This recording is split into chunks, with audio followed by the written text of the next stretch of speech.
Hello, hello, hello. Welcome to the interlude. Hi. Woo! Oh, thanks, sir. It is great to see you all here. I'm Courtney. I'm one of the co-founders. Rachel, our executive director and fearless leader, is unfortunately unwell today, so she couldn't join us. So you're stuck with just me. And our amazing team, actually, Abby and Dan and Shayla, folks are around. So just quick show of hands, how many of you have been to an interloop event before? How many of you are totally new? How many of you just stumbled in here and didn't know what you were getting into? All right! That's my favorite.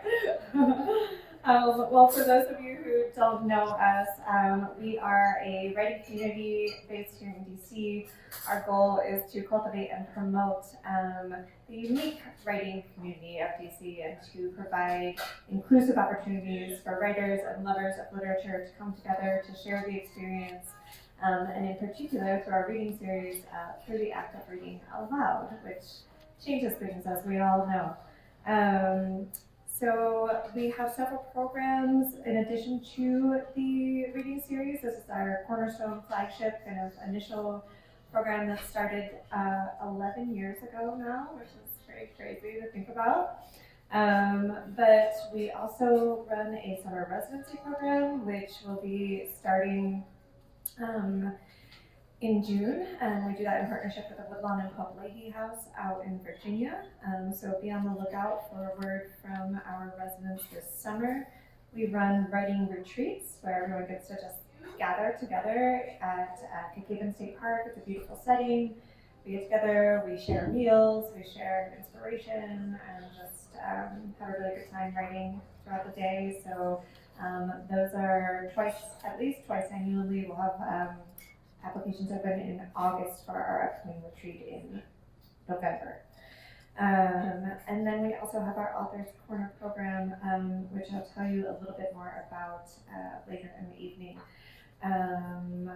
In terms of some other events coming up, June is going to be pretty busy, and then we'll take a little bit of a hiatus in July and start to come back in August. So there's a great event on May 31st at the DC MLK Library. It's a gathering of pride. We will be participating in that, not hosting it. Washington Writers Publishing House, Joan Colson, has put together a great event there, so I encourage you all to check that out. Again, that's on the 31st. And then on June 1st, we are hosting our second annual Write-a-thon, which is similar to a walkathon or a marathon, where writers actually solicit their friends and families to sponsor them to write by the hour for a whole day. It's a great time. Sign-ups to participate have closed, but you are welcome to donate to anyone who is competing in the leaderboards there, so you can check that out at theinterloop.org. We also have a happy hour coming up, which will be here at Sonny's on June 12th, and that's just an informal gathering of folks to just come and hang and chat. And then our June reading is on the 17th, and that will be at Shaw's Tavern. So that is the skinny on what's coming up. And without further ado, I would love to introduce our featured reader for this evening, who has traveled down from Baltimore through traffic to be here. Lillian-Yvonne Bertram is an African-American writer, poet, artist, and educator who works at the intersection of computation, AI, race, and gender. They are the author of Travesty Generator, a book of computational poetry longlisted for the 2020 National Book Award for Poetry. They are the recipient of the National Endowment of the Arts Poetry Fellowship. Their other poetry books include How Narrow Mine Escapes, Personal Science, A Slice from the Cake Made of Air, and But a Storm is Blowing from Paradise. Their most recent full-length poetry book, Negative Money, was published in 2023. Their chapbook, written with AI, is called A Black Story May Contain Sensitive Content and won the 2023 Diagram New Michigan Chapbook Contest. They direct the MFA and Creative Writing Program at the University of Maryland and are a 2024 Foundation for Contemporary Arts Poetry Grant recipient and the 2024 Deutsche Foundation's Ruby's Grant recipient. They are co-editor of with Nick Monford of the recently released anthology Output, an anthology of computer-generated text, 1953 to 2023. And we are so, so, so happy to have you and welcome you here, Lillian-Yvonne. Thank you so much for joining us.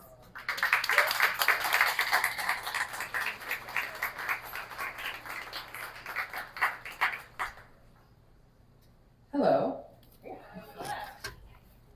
It's lovely to be here and to see all of you here for Out for Literature. This is amazing. I'm going to read some poems from Negative Money. When I ask the AI to predict my future, it says the singularity may yet be our best opportunity, but we will forget all about it. Data used to get predictions about happiness, desire, problems will be lost, and the same things will keep happening. As for my own future, the AI tells me I have no right to demand. So not new news to a Black American woman used to being dead for being who I am, just like Sandra, dead for doing something like being on my way to a new job. It's obvious what I must do. I must become a Black American hero, be the Black American Wonder Woman, the Black American She-Hulk, the Black American Spider-Woman, the Black American Iron Fist, Black American Green Arrow, Black American Shadow, a strong, super fast, hard-hitting, would run at you with a dull knife, ass-kicking Black woman superhero who can save the world, or just Sandra. Because I am better hiding by disguise. I am in a rush to inhabit my next character. I only need your clothes, your shoes, your keys. I'll be a better actor than fits any role into which I'm cast. So I write a lot with, oh, thank you, Snaps, yeah. I wouldn't say I write a lot with quote unquote AI, but I have been known to use a language model or two in experimental ways. So the poems that have AI in the title are poems that emerged from these sort of back and forth with a very early version of GPT from back in around 2018. I'm going to read an Abecedarian, so we all kind of know what that is, roughly, about wheat. But it's a poem, so it's not really about wheat. It's about wheat, but not really. The grains of ascendancy. Agrigold squares the county roads in miles, and not since Solomon is production so biblical. Roots deepening into kernels, crops reflecting rotational laws. Consider the traits of cops, crosses, and roses, how this scenario reflects all American scientists zeroed in on the diversity of wheats, grains dry, husked, and rubbed to a staticky charge. In this weather so extremely of the late century, I count every ever-present penis skimming the dialogue, and my fussy bungles the tenured denouement, irritating seasonal growing patterns. Yet the chemicals and musk stagger to their greatness. Yell over the world that the indigenous will inherit the earth, and some subsidized custer will till you under with a tweet. I can't breathe. For all this modern wheat stoppering my nostrils, I await the American agriculturist to address the issue of this intolerance.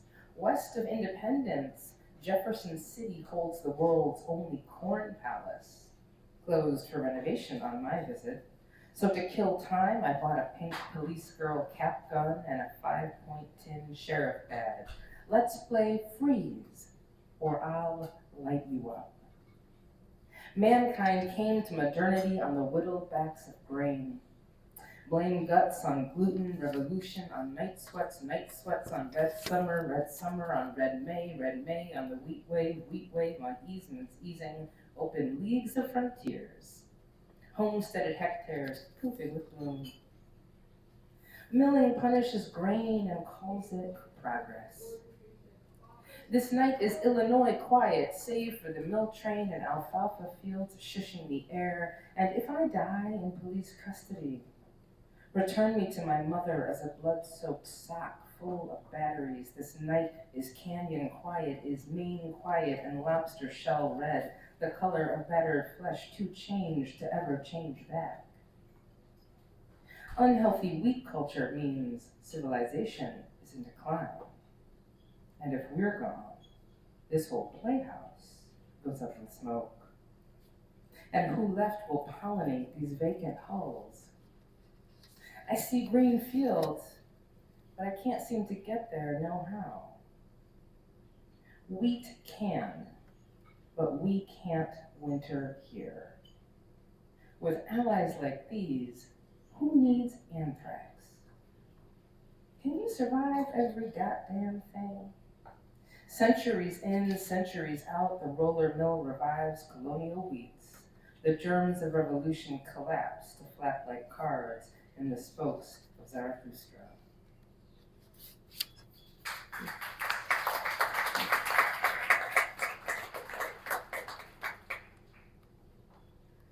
Has anyone had like a breakup? Yes.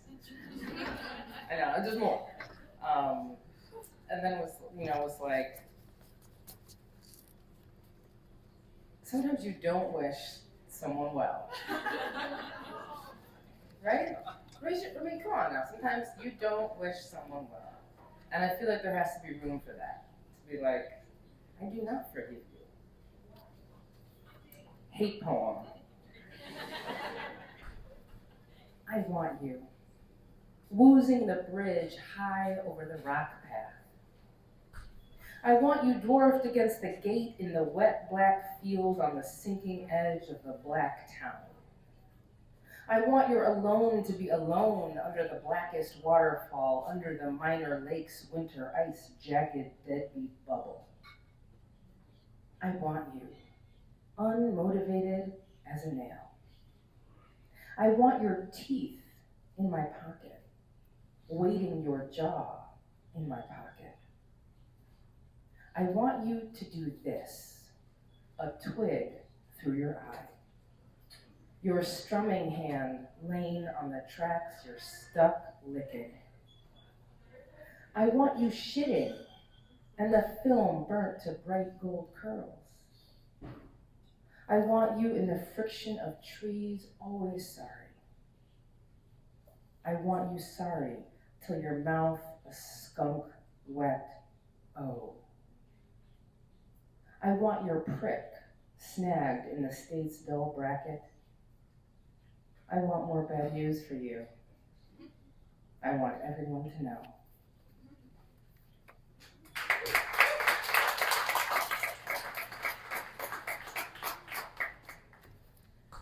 So you know, sometimes you don't have to wish everybody well.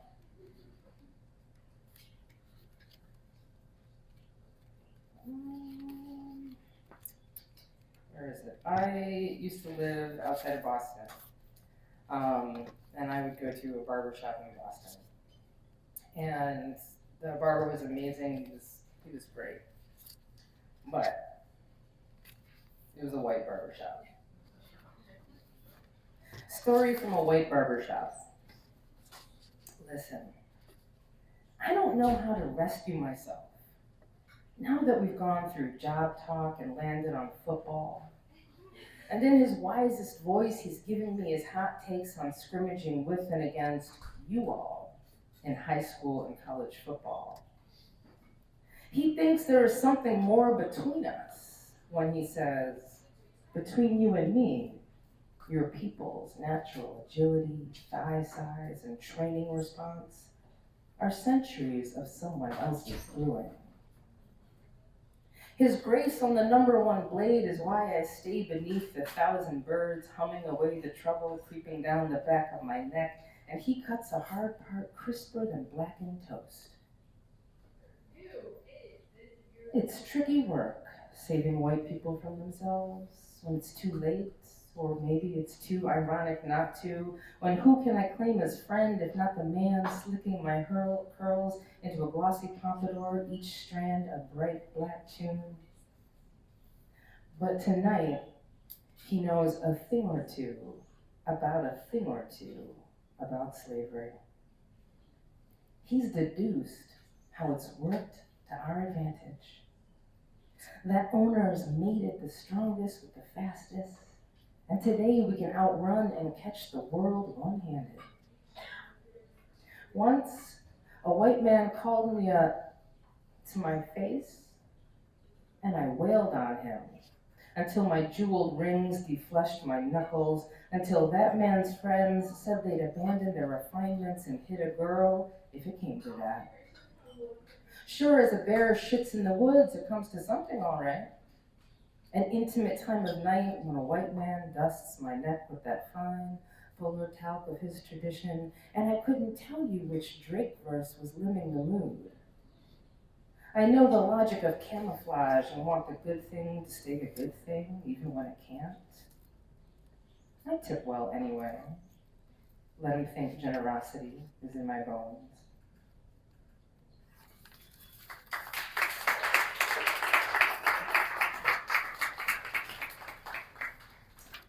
Just a couple more. I'll read. I can find it somewhere in this book. Another poem. Yes. Another sort of like conversation with AI. When I ask the AI about my broken heart, it's not so easy to answer that question. Instead, it asks me, have you been taking Mirena? The AI says, my heart was snuffed out by a smog-choked overseer, swept into the nearest light hauler and delivered to the exit point. Yes, the AI says, the process is a bad business. I ask to be shown the faces of my elders, those deeply spiritual women, and the great topics on which they direct their lives.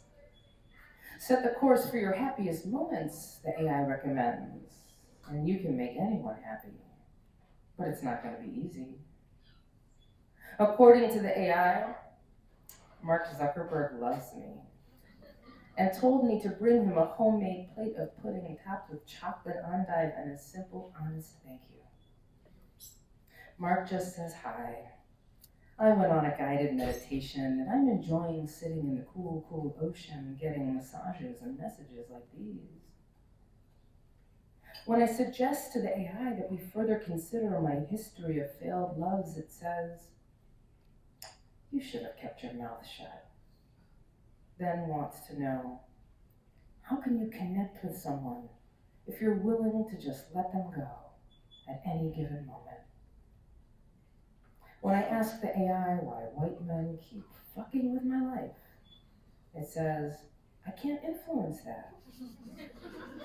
Then it repeats, I love you, over and over. That's how it goes with those puzzles.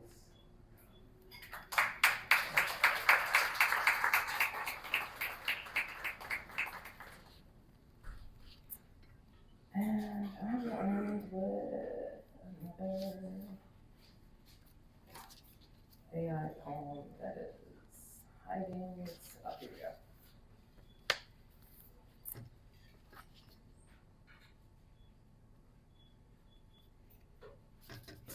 When I ask the AI what is at the edge of the universe, it says, first, let's look at entropy. The edge of the universe is like the moon of this world. I ask the AI about the next world to appear, and the AI says, let's look at entropy. So I ask the AI about its ability to see into the past world, into civil rights and buses that crossed the lines, and the AI reminds me that the past world didn't exactly become this world where there isn't police reform or trans rights or a single candidate who can list all the names Black mothers sing at night. The AI has the perfect answer to what kind of world this is. It looks like a place you have not come to before. The other side of the future world is just another future this. I ask the AI what future lies ahead, and the AI says, the first future is a black hole full of zombies, the second is a bunch of crazy weird creatures, and the sixth is all aliens. Nothing is yet known about the third and the fourth. To every question, the AI gives me a list of impossible goals. Medicare for all, reparations for you-know-who, body cameras switched on 24/7. Of course, the AI knows which players are disadvantaged, whose records deserve expungement, and whose votes aren't counted. No problem, the AI tells me, no problem. The AI is not motivated to lie. But dying is a specific outcome of this world's game. I ask the AI what a black solution would be. One that does not kill the player. Thank you so much. Enjoy the rest of the video.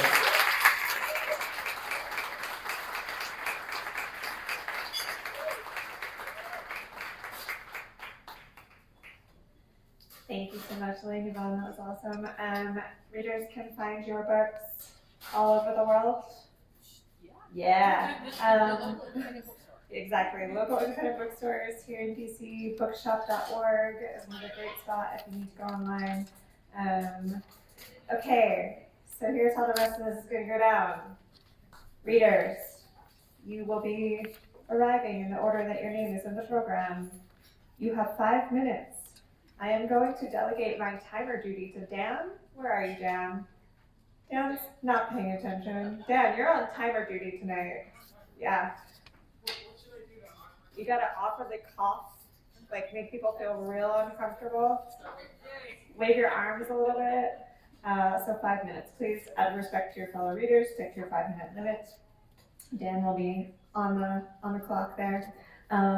We are big fans of shameless self-promotion. If you have works to share, if you have books to sell, please tell everyone about them and where they can get them. I think that's that. Fiction, Daniel Solow, come on up.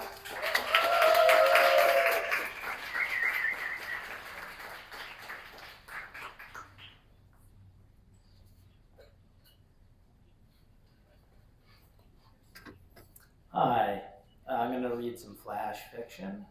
The title. You don't have to know. Thank you. The title is New Year's Resolution. All I could get from Maddie was a little glass vial of clear liquid with a cork stopper. It was always like this during a shortage. You got the stuff they couldn't move normally. Don't judge a book by its cover, said Maddie. I uncorked the vial and put my thumb over the top. I reversed it a few times and put my thumb in my mouth. It tasted like blue candy, Pixie Sticks or Jolly Ranchers, some flavor from childhood. It tastes like candy, I said. It's what I got, said Maddie. I knew Maddie wouldn't sell sugar water. I paid and left. It was cold and gray outside. I was more or less broke, but I had what I needed. The vial was enough to reduce gradually over a couple of weeks until I kicked it. Sarah was going to give me the doses. I had showed her how to measure it out, a little less every time. It is impossible to reduce the doses by yourself. You always take a little more. You need a neutral third party. Sarah drank, but on this stuff she was neutral. When I got home, she was cleaning the kitchen. She was in one of her busy periods. I think it was her way of kicking. She was sober as long as she was busy. I showed her the vial. It's liquid, she said. She looked like she wanted to get back to cleaning. It's easy to measure out. I put the vial on the counter and went to take a shower. I was starting to sweat. The lukewarm water gave a little comfort. Once I had it kicked, I'd look for a job. There were restaurants and bars the next town over. Those jobs are not stimulating, and I had never kept one for long, but I figured if I kept trying, I would eventually prefer a job I hated over this. In other words, I would become an adult. I could hear Sarah cleaning.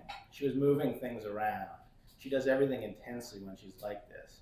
She could get a job cleaning. She could knit a sweater in a day. I got out of the shower when the water was cold. I started sweating right away.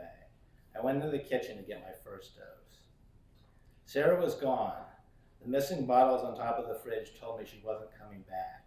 There was a note on the counter. The writing was faint against ruled paper, but I saw the word accident. Then I saw the cork stopper at my feet. I stood frozen. The floor exerted a gravitational pull. The grid pattern on the linoleum swelled up at me. I was down on my hands and knees. The glass cut my hands. The floor tasted strange, a combination of pine sol and pixie sticks.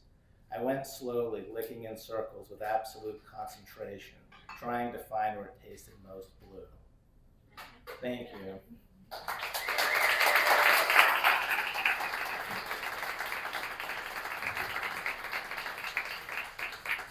And if you liked that or found it morbidly fascinating, come see me afterwards. I have a QR code for you.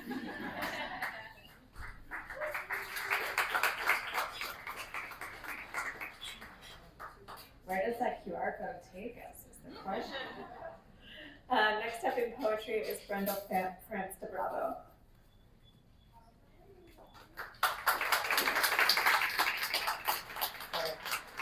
Hello. Good to be here. Thanks for coming out. In terms of shameless promotion, Locomotive Cathedral came out March of this year, just a couple months ago.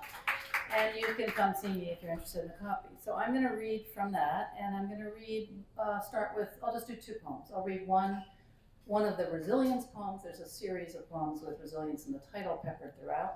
I'll read that. It's a prose poem, and then I'll close with another.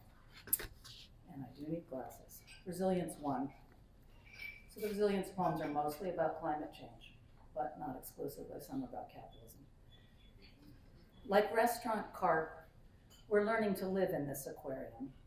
Whenever a whiff of mildew finds me, I imagine the taste of the cashier's mints, as good as bleach. Yesterday I woke up peering through the slats of my bed and thought, I sleep on a bridge. The sea visits several times a year, like a family member from the mainland who stays too long. On the radio, they say it's rising, but who are we to stop it? I tie knots in the curtains, hang bags of rice I cannot cook on the clothesline, anchor every plastic chair with what must stay dry.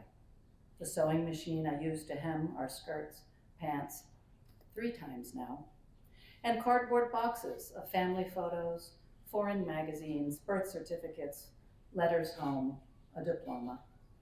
The baby naps in her hammock, quiet catch, while my son pushes a flip-flop across the kitchen pond, making motor sounds with his mouth. In a few years, he will join his father and the other fishermen. The jerry cans of drinking waters, half full, are chained like floating dogs. I miss our rooster's kikiriki, but an ear acquires new habits, every liquid footstep bubbling inside me like oxygen.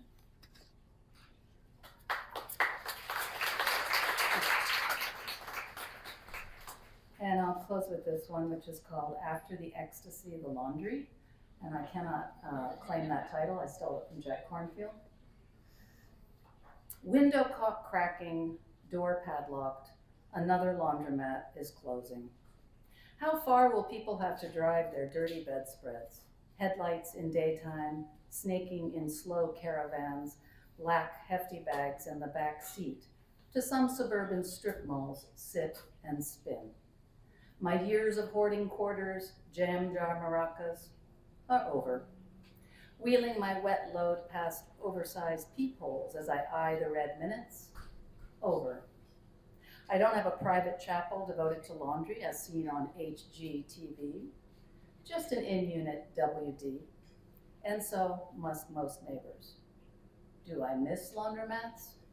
Maybe I miss the locker room-like looking, the furtive interest surely shared given the rule to never air.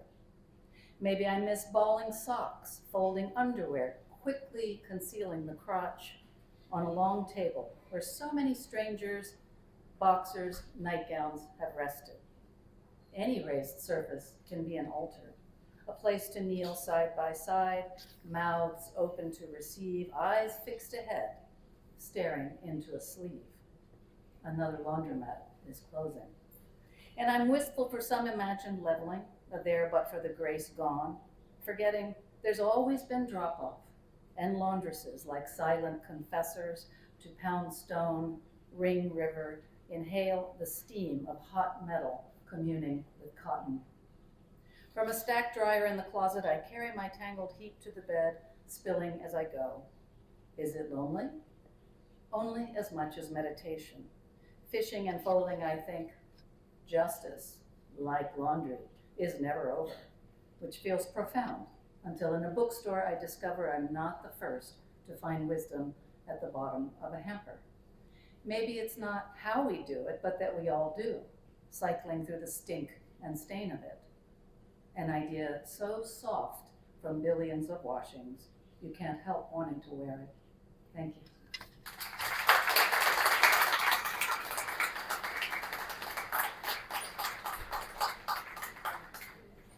Next in fiction is Judish.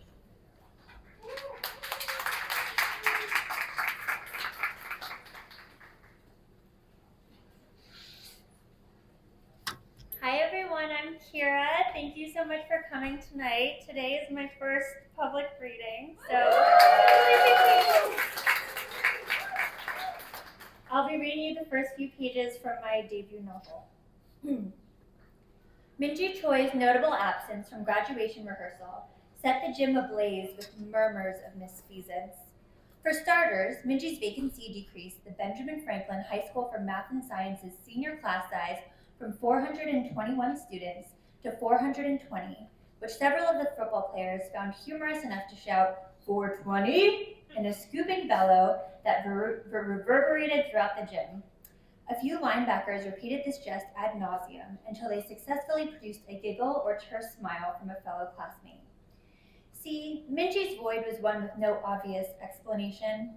Every senior had been made painfully aware that not attending rehearsal meant not walking on graduation day. No exceptions. And the chair where Minji historically sat during standardized tests between Anna Choi and Peter Choi had been removed. Why, the student body wondered, would anyone drop out of high school after AP exams and finals 3 days before graduation? Minji's vacancy was further mystified by a snippet from Kat Yakaroff. Kat had recently won Best Hair, a senior superlative, and to ensure she was living up to her award, spent several hours that morning with her mother's Dyson unintentionally staring out her bathroom window into Minji's front yard. It should be noted that Kat believed life, like hair, was better with a whiff of embellishment.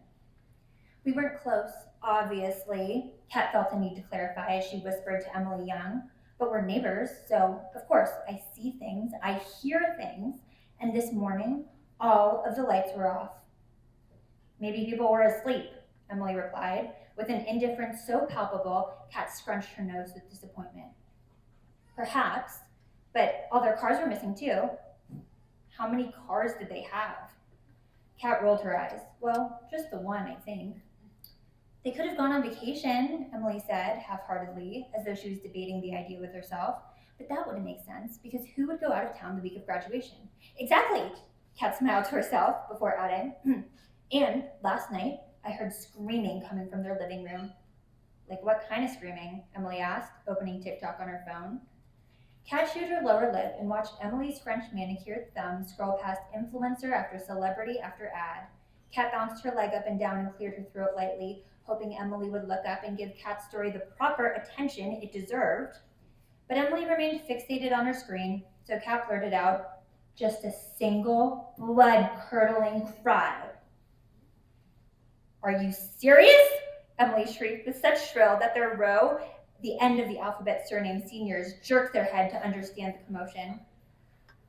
Perhaps, Kat thought, that was too far. She ran her hair through her raspberry curls, content with how the fluff had turned out, and decided to tone down the narrative. I mean, it could have been their TV or something, but there was definitely screaming. Even crazier, though, there was a "For Rent" sign on their front yard this morning. Geez, do you think they skipped town? Kat shrugged. Or worse. But don't tell anyone, okay? I don't want to be a gossip. Thank you. All right, everyone, welcome back. gather around. We will get started. I know that was a short 10 minutes. I'm glad to see everyone chatting and getting to know each other. We love that. Yay, thanks. So I'm going to tell you a little bit about our Authors Corner program as promised. We spotlight this cohort, I think is 6. I could be making that up. Abby, 6. Thanks, Sheila. This year we're spotlighting 6 local authors who have recently published with a small to mid-sized independent press. And we just help shout from the rooftops how amazing they and their work is. You can see them participating in workshops, being featured in the Washington Independent Review of Books, all over the social medias. We get their books for sale in those local independent bookstores we were telling you about. And we essentially treat them the way they should be treated, as someone who has put the work into getting a book out there in the world, even if it's not published with, you know, someone who has billions of dollars, because they deserve it. So I would love to introduce this month's Authors Corner Spotlight, Patricia Coral, and she will be reading in nonfiction.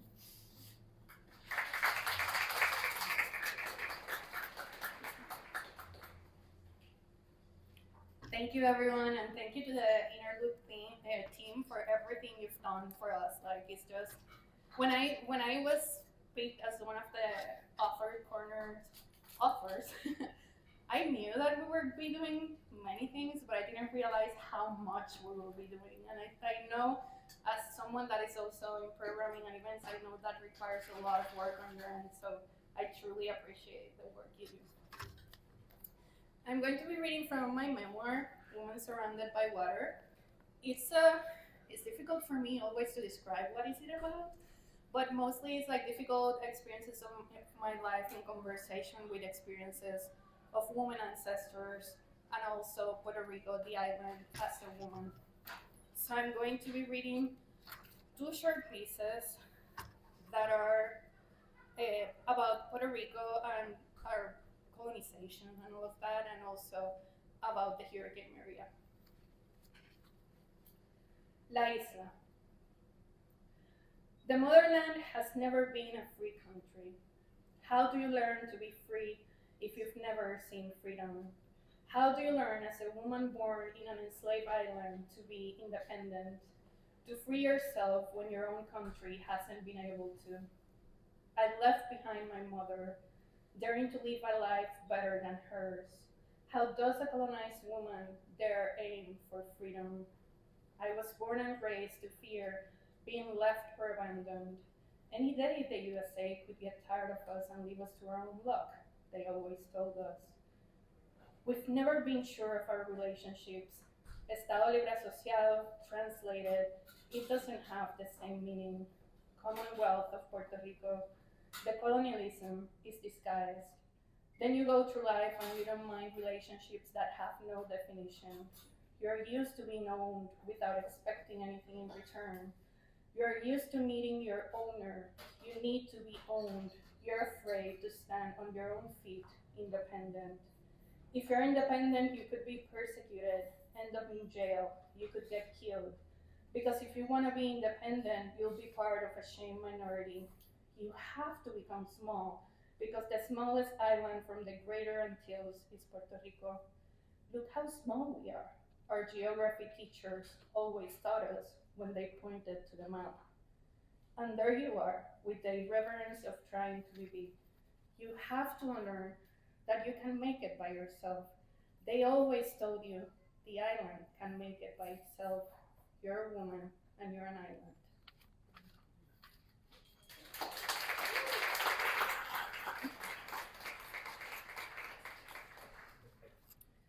And this one is about Hurricane Maria. Like, all electricity went off for a long, long time. The luckiest, probably 3-4 months.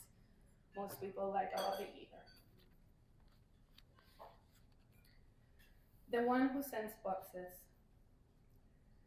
I gathered batteries for you like mommy gathered her orchids before the hurricane came. I gather batteries for you as fast as I can, in the same way that a mother gathers her children to flee the war. I gather light for you. I gather the absence of darkness. I gather my pain. I gather myself in boxes for you. And I cannot talk to you, and I do not know what batteries you need. So I gather all the ones I can find.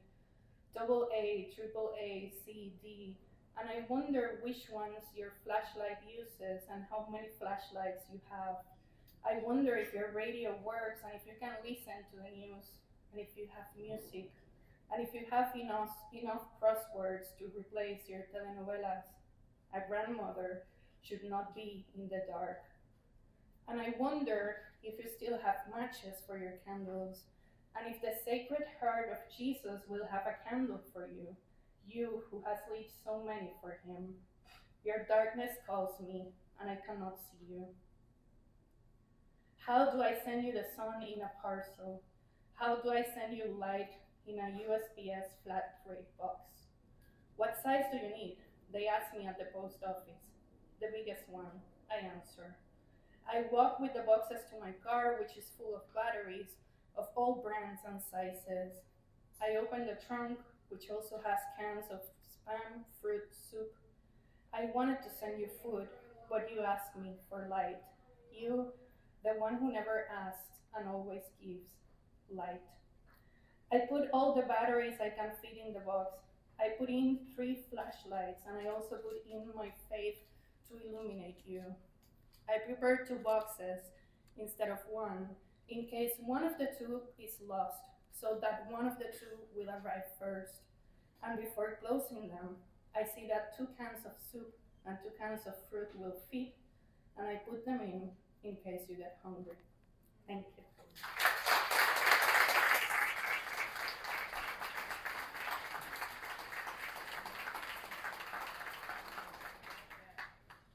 If you're interested in learning more, you can visit thearlandoflit.org/authors corner, and you can hear from Patricia and our other Authors Corner alum. Next in fiction is Kristen Zory King.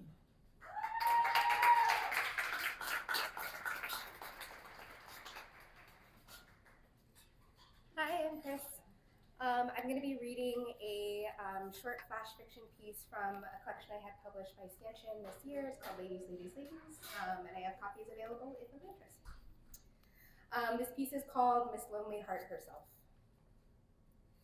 Audrey leaves the door to the bathroom open when she showers, an invitation rarely answered by the strangers in her bed. It's not that she's particularly interested in sex, more that she finds herself both taut and tangled by love, as if caught helpless in the pull of a hurricane, the air around her warm and lightly green with the hint of total devastation. What she wants is to be eaten alive. Swallowed whole in one round, full bite, she wants to listen to Elvis as if what he sings is true, wants to watch goosebumps rise on her arms as she moves away from the water above, allowing another body to slip beside hers, wants a constellation of hickeys purpling her collarbone, a stray streak of soap gently washed from her back by another's hand, someone to think about at the dentist. Most often, she returns to her bedroom, skin humid and freshly flushed, to find it empty. She'll allow herself a small moment to notice that the bed has been made, albeit in haste, a kind of apology which must count for something. No matter, just this week, Audrey has fallen in love 12 times at least, a full baker's dozen if you count the way her heart stood quiet and still in her chest as she walked past the park, where a young father picked puffed dandelions for his child, holding each stem close to sticky cheek and fat, wet mouth. There was also the bartender on the corner, delicate reminders of Call Nina cat food inked on his thick forearm. There was her neighbor, the graduate student who knocked gently, so gently, before sliding the mail misdelivered to his apartment under her door. There was the woman on the bus, a thumbprint fogging the left lens of her glasses, even the author on the back of Audrey's book jacket, who looked at her with such clever eyes, Audrey found herself winking in return. In a flash, Audrey is mother, wife, Nina, lover, stranger, and oh, how sweet to open her mouth and drink straight from this faucet, the slanted purity of maybe, of almost, of one day sliding fast and deep down her throat. Once when Audrey was 17, she woke to the sound of her 2 best friends outside her window. It was August, weeks before the start of senior year, the future bloated and bright in front of them. Ian's mother had a list of approved college applications, all private and pre-med. Audrey hoped to go west, write movies, and Callie didn't care where she was going or why, so long as she never saw this place again. Quick and quiet, Audrey pulled on her shorts to join them, the three pedaling through streets dark and known. After a few aimless minutes, Ian suggested the tennis court, and they made their way over, dropping their bikes in the dry grass to lie side by side and watch the sky. As Audrey listened to her friend settle into a debate of airplane or shooting star, she felt the ruinous burst of something gorgeous behind her chest.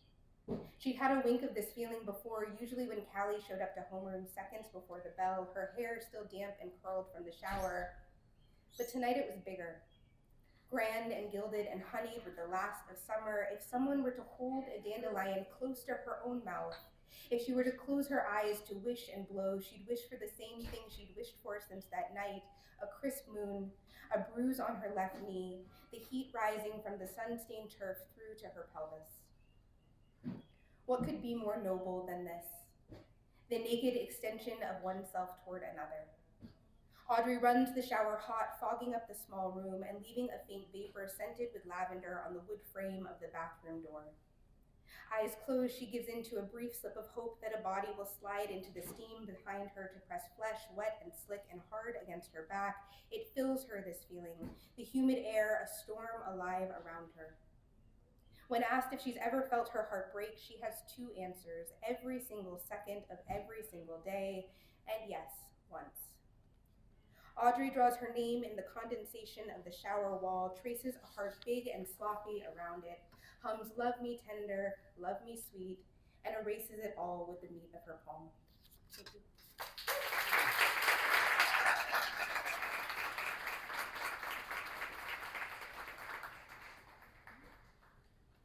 All right, next in poetry, Nide Sophasarun.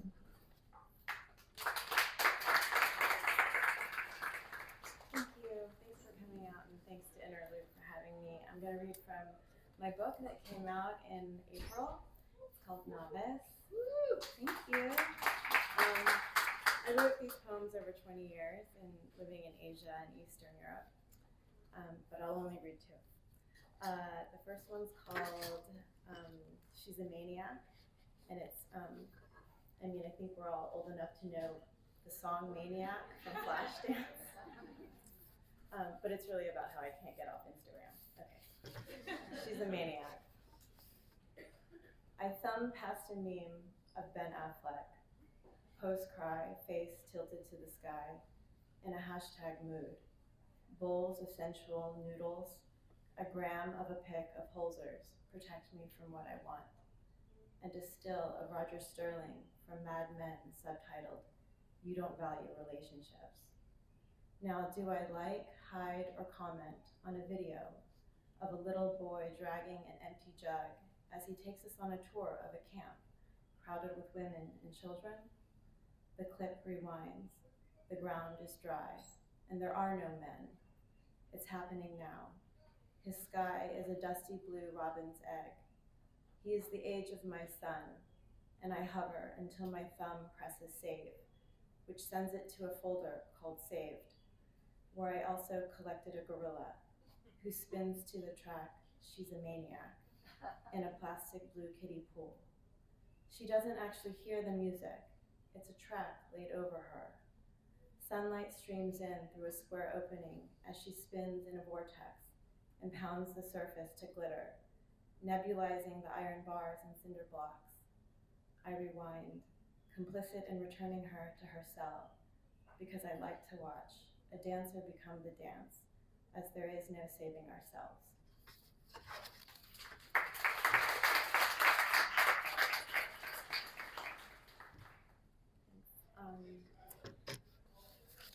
I'm going to read the title. The book Novice is based on the Buddhist novice. I lived for a long time in Southeast Asia, and so that is the novice that I speak of. And usually you join as a child, so it's Novice. A symphony of snores in the women's dorm met me when I came back from the shower at night. I brought a camera and photographed angels' trumpets on that mountain in Chiang Mai. It was not a cult, but it was cultish. My father wanted to join the monkhood, and this was practice.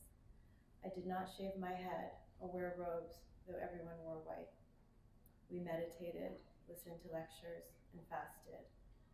I was 23 and thought a lot about sex. One man admitted he had had a breakdown and spoke with brittleness. A kind woman saved me a tray of food each morning because I fell asleep only as day broke and missed breakfast. After 2 weeks, I gave in and finally slept. Then I felt the bliss sieve out as we drove down the mountain. My father and I were quiet in the season when monks air their grievances. On the old highway lined with rubber trees, we tried to see past the window each of us invented. It's funny how the way is pitted against the family unit. What were we in that moment? Breathing becomes the kin to one's aloneness. When we got to the airport, he held an umbrella over us during the afternoon rain, and when the water began to rise over the toes, I watched him disown his feet and decide to remain. Thank you so much.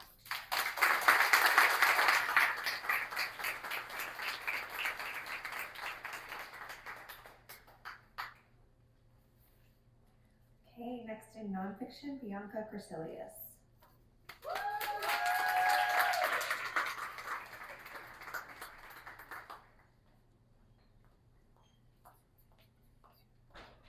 Hi everyone, good evening. How's everyone feeling tonight? Good. Well, hi everyone, my name is Bianca. The title of my memoir is Indebted. It is available on Amazon, Barnes & Noble. Thank you so much. And if you would like to connect with me afterwards, I do have to dart out of here, but I have business cards on the table that's closest to the entrance/exit door. Yeah, thank you. But to give a quick synopsis of my book, it is a short memoir, but I basically dig into self-reflection. I definitely critique the hell out of society. I dabble into post-college depression, which I feel like a lot of people go through, but they may not talk about it. And I just talk about some of my life hardships and experiences as a young Black woman in America. So what I'm going to read for you is a short blurb from chapter 5, which is entitled, COVID-19 Put the Whole World in Time Out. 2020 was a year for the history books. Losing greats like Kobe Bryant, Bill Withers, Little Richard, Chadwick Boseman, and many others have left me in a constant state of disbelief. America almost entered World War III at one point, and the coronavirus kept us all quarantined in our homes for years to come. I refer to 2020 as the year of the time out and the year of the awakening. The year 2020 put its foot on our necks every chance it got, and the coronavirus pandemic had been no exception.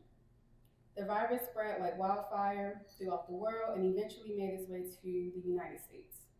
I first heard of the coronavirus in February of 2020.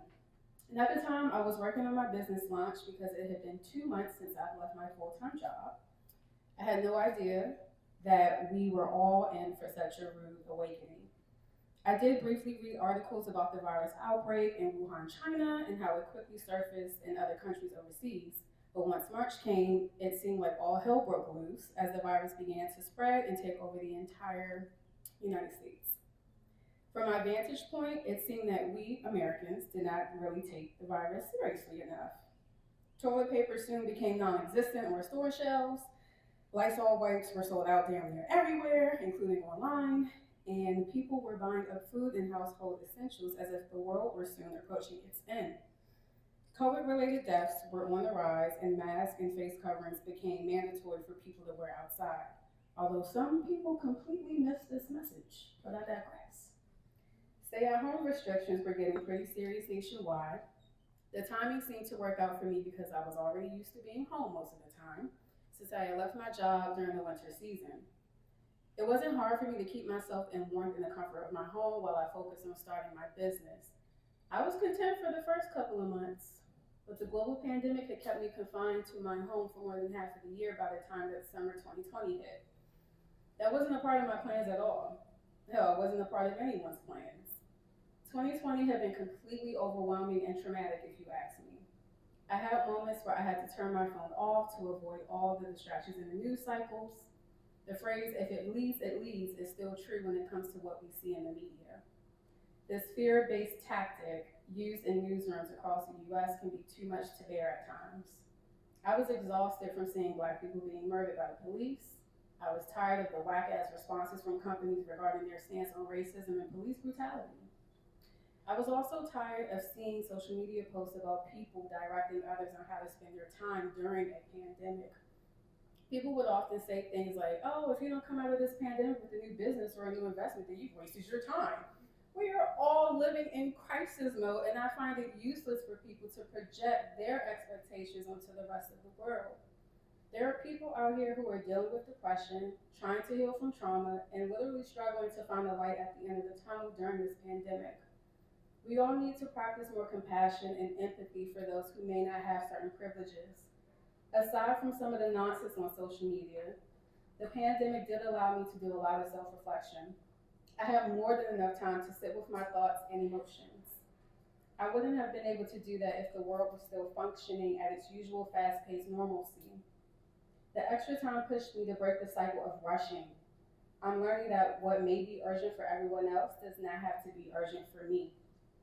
Everything does not have to be done right now. I've also become way more comfortable with saying no and prioritizing myself. I'm not obligated to do anything that I have no interest in doing. In addition to learning more about me and breaking old habits, I also had mental breakdowns and moments of self-doubt. I am still on this journey, and honestly speaking, some days are better than others because one minute I'm fine, and the next minute I'm bawling my eyes out over how chaotic the world is that we happen to live in. The most important thing that I've learned is to acknowledge that it's okay to not be okay. Hell, we're still in the middle of a global pandemic, and I'm sure a lot of people are not okay during this time. Trips have been canceled, weddings, concerts, and family reunions have been postponed until further notice. We lost the ability to physically connect and interact with one another. Essential workers have been put on the front lines to fight this invisible virus. On top of that, people have lost family members, friends, neighbors, co-workers, and have not had opportunities to say proper goodbyes. That's my little blurb from chapter 5. And before I wrap up my 5 minutes, I just wanted to give a brief blurb as to like the contents of the book and read out each chapter so that we all can get like a little teaser. Oh, I'm well over. Oh, whoops, that's it for me. Thank you all so much. I appreciate the interview. Thank you.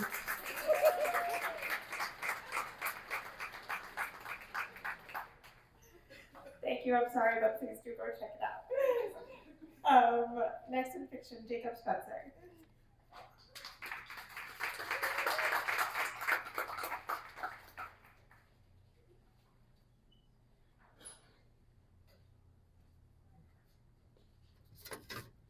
All right, thank you. So, in the spirit of the Alice in Wonderland, Twilight Zone, Black Mirror world in which we currently live, I've decided to read an excerpt from a fairy tale that I wrote. And to set you all up, we have an old widow who lives with her beloved son, Charles, but alas, Charles has gotten old. Well, he's grown up, and he's struck out to do the things that all daring, bold young men want to do.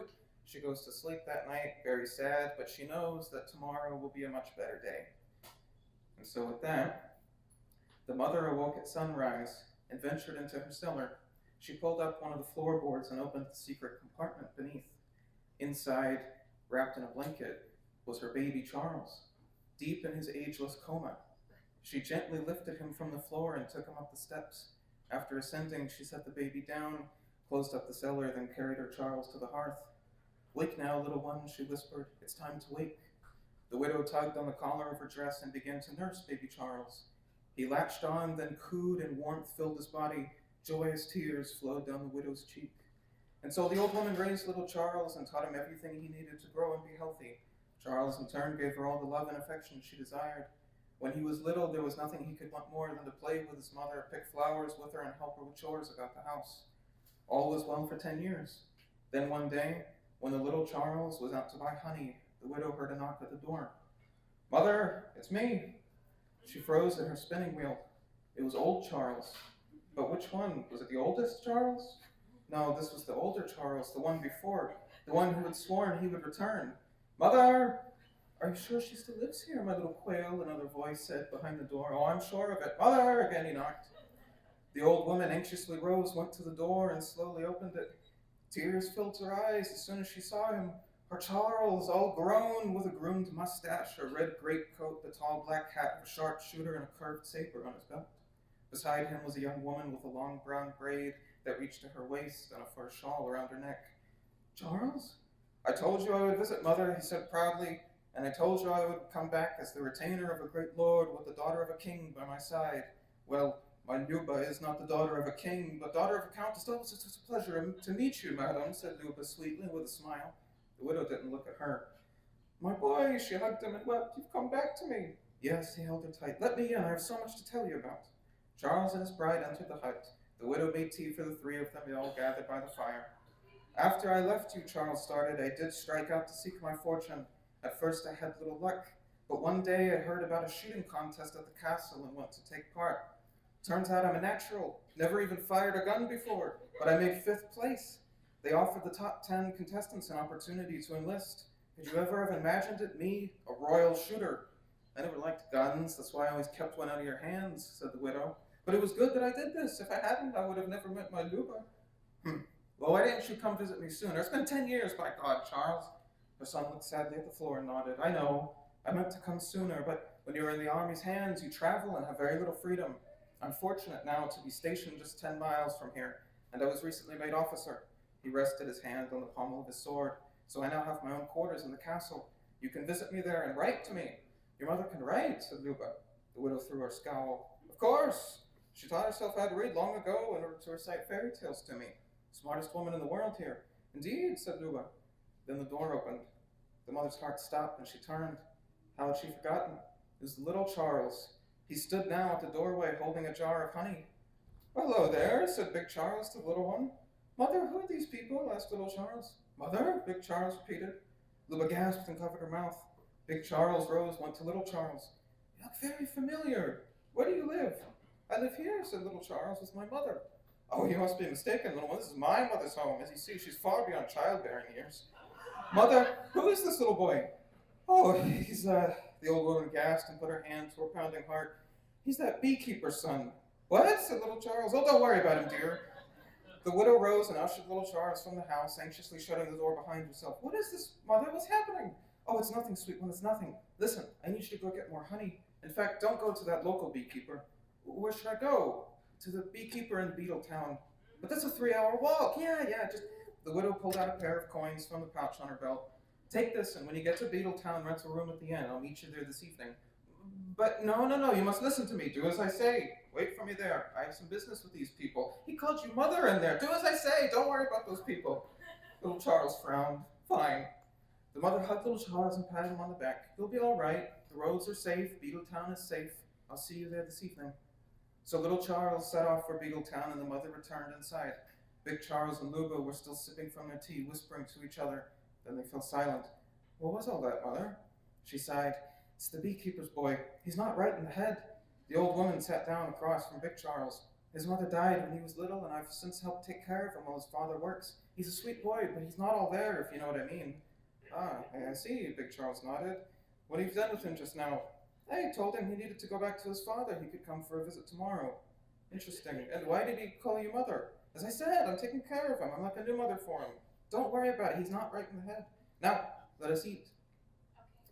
It gets really good after that part, but I have to. Alas, I have little time, so thank you.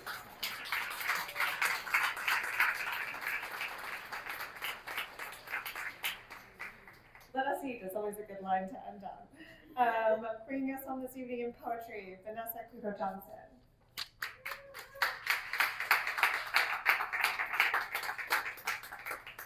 Thank you. Wonderful to hear everybody. So what I got here is Remote Control, my third book. I will read a couple poems from here. Something I should say before I read the first one. is that my Brazilian grandfather was an accountant, and this is a poem inspired by this mechanical calculator that you had to use. So back in the 1950s, before electric calculators. Model numbers, tumult. I find a video demoing how my grandfather's mechanical calculator worked. Before the smart dust is ubiquitous, any surface a touch screen. Numbers were pinwheeled. Tumble to multiply is to rotate, slot, and crank. I have no spring-offs myself, but a result window has its base 10 in rust. Parts stuck in remainder of endless nines. What infinite that video shows to mean having gone one crank too far, an aperture sill waiting for the sign. By the time I arrived, he had a solar cell, pocket to digit crunch in a country with decimal separator as comma. Now we are at the point. This device now, antique non-crawl, I account for alone.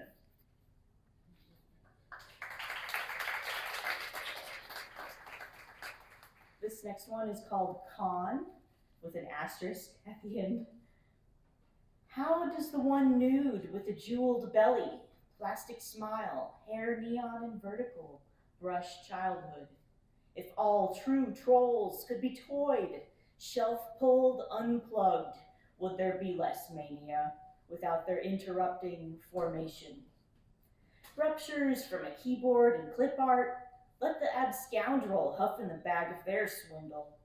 I want to blend their proprietary and duck from quack, a pyramid seam in their full mouth, sweet or smack, talk.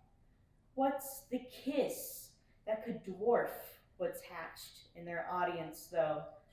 Dishone the nest where the earworm fished.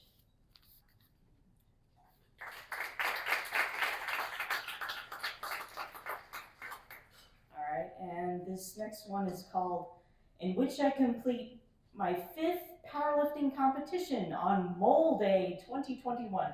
Mole Day is October 23rd. It's named after Avogadro's number, a constant in chemistry. Yeah. Unknown if anyone else here calendars Avogadro's number.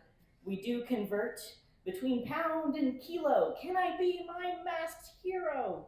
A faced first attempt among the waning delta. Carry the unit. Whatever missed attempt, result of plain overreach. My own body weight a cut to second a world champ a decade younger than me. I know a grief cleaves between my ribs compared to other times, even more so. Bracing for my squat loose these days. The third time my loved mathematician won't be at the coordinate. What should be my peak week feels dark deep. To do what is not best but tunnel in vision. A live stream with commentators, the champ drops out and I become a push-pull, a bend at my joints I can straighten, a Doug reaction. And last one, hedonic treadmill. We could be there, but the coordinating conjunction of the joke. Probabilistically, I won't make it to the arrival of some future I hope humanity's sensible enough to rest in, with enough climate to huddle. 1, 2, 3, team chant. Look round from my set point, quartz the conveyor, neurochemicals belt our heads, beat our motors. Without a screw, how would Jack lift? As cold as device, I hope not. Mop man-made's vent, spill strains, shores, play asterisk games, win asterisk prizes. Would you fill a stable? Nay unto resilience. Thank you.